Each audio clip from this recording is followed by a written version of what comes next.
So yung mga kalukban, natanggalan natin yung makina. Ito. Ayan siya.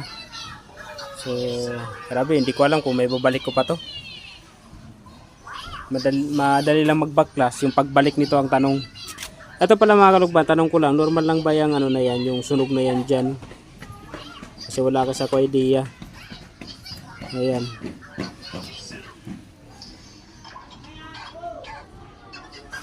So yung mga kalukban, meron ako dito na ano, nakalas ito.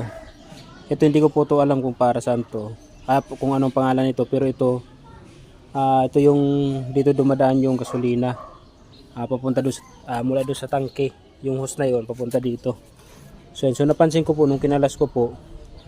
Ayan, parang sunog, itim na itim.